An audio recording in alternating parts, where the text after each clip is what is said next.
అందరి కళ్ళు fed meeting ఉన్నాయి.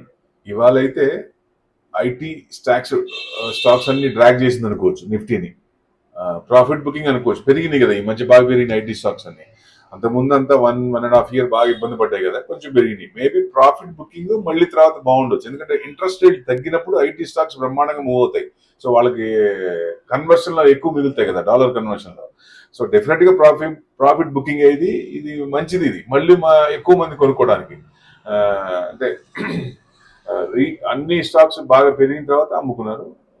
సెన్సెక్స్ 131 పాయింట్స్ అయితే, నిఫ్టీ నిఫ్టీ కూడా పడింది. Mid cap 428 points, mid cap కూడా పడింది ఇవాళ. అదే బిగ్గెస్ట్, అంటే 13 మేజర్ ఇండిసీస్ లో మేజర్ ఐటీనే బాగా పడింది.